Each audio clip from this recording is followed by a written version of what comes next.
Hello. Hello, everybody.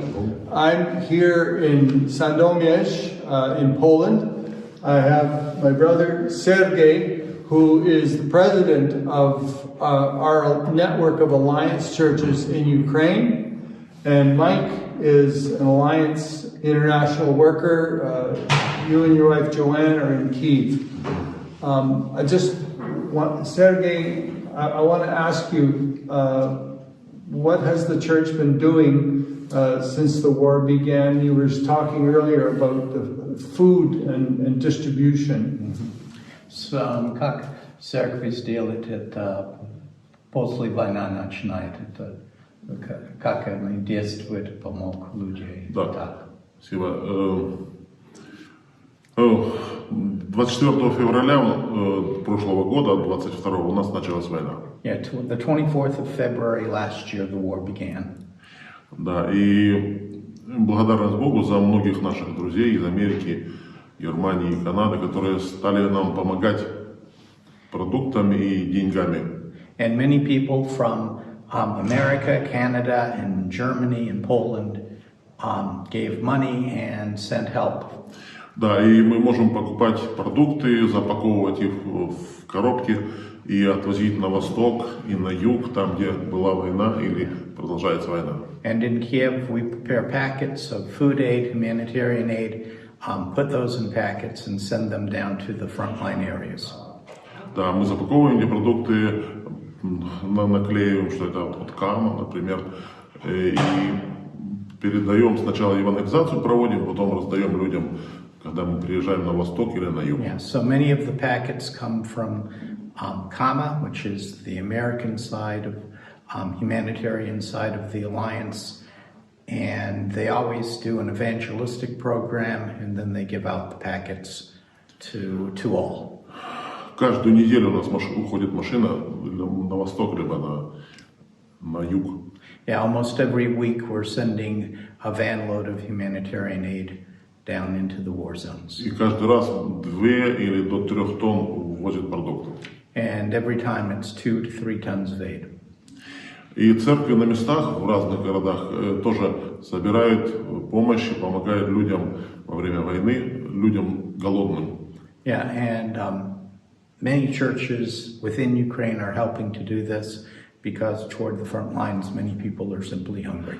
Церкви превратились в место благословения для всех людей в городе. Yeah, and all the churches have become places of blessing for all the people in the city, regardless of whether they come to church or not. Okay, I want to ask you, of all the churches that are part of the Alliance, where are they in relationship to where the war is going on in the front? Yeah, это где это наши церкви находятся отношения с фронтом и так. Половина церквей наших находится на востоке. Yeah, half our churches are located in the east. И в 20 километрах от границы. And almost all of them are within 20 kilometers of the front lines. Да, и эти здания церквей, места, где собираются люди, постоянно под обстрелами, ракеты и снаряды прилетают. Yeah, many of our churches in the Donetsk area are regularly seeing artillery fire and rockets coming over their heads. К сожалению, люди привыкли уже к взрывам, и к бою сирены, и служение, и жизнь продолжается. Yeah, many people have been wounded and some killed, but the services continue on. Okay, when the war began, did people leave from those churches? Or... Когда эта война начинает, люди уходят от района?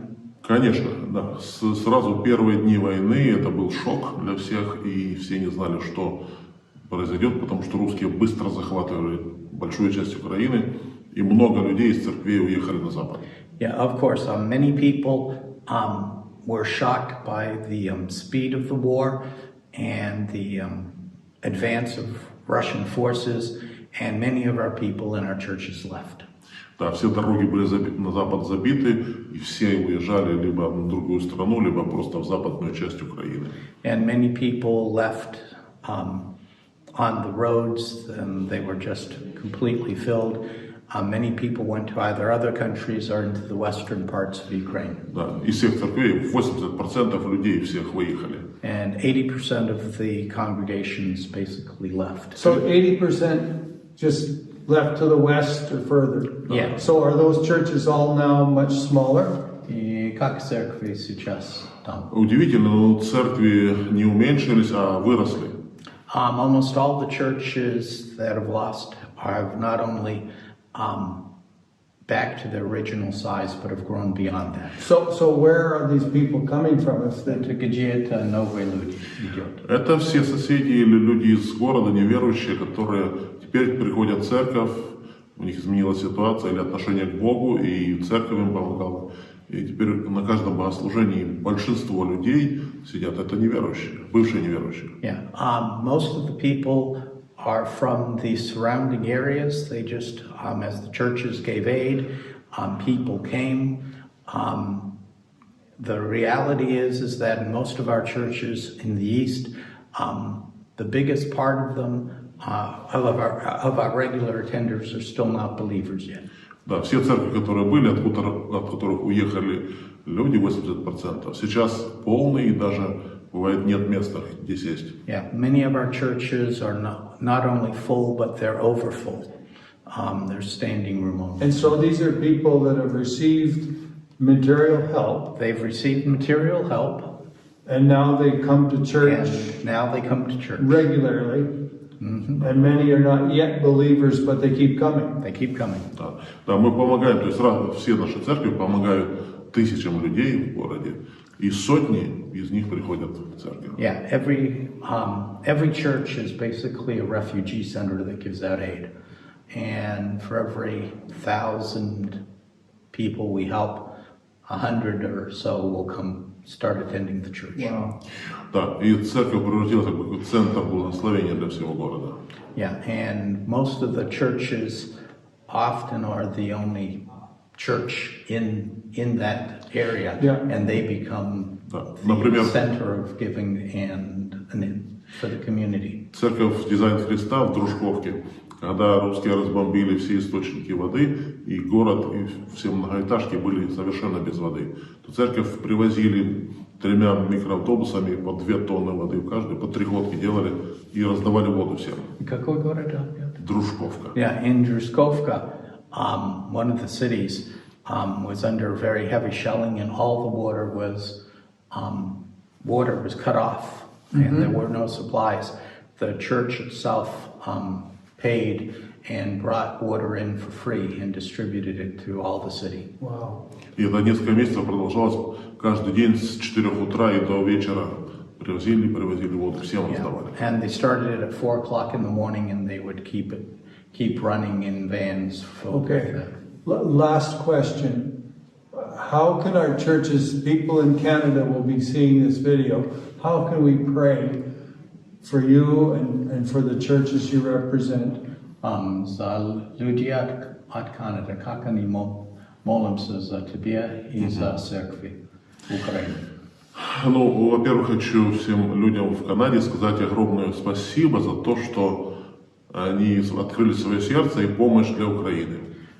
First, he wants to say to the churches in Canada an incredible thank you for your help and the aid that you have provided to the churches in Ukraine. Вы не должны были это делать. Without you, we wouldn't be able to do anything. Просто спасибо вам огромное за то, что вы это делаете. Yeah, simply thank you for all that you've done. Да, мы все еще нуждаемся, война продолжается, и нам нужно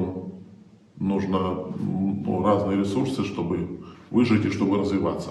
Yeah, the war continues, and we still need resources to meet all the different needs that are existing within the context of the war and helping people. Да, особая просьба молиться, чтобы служители церквей не были призваны в армию, чтобы их не заставили стрелять, потому что там, где они служат в церкви, гораздо больше пользы, чем если их заберут на фронт.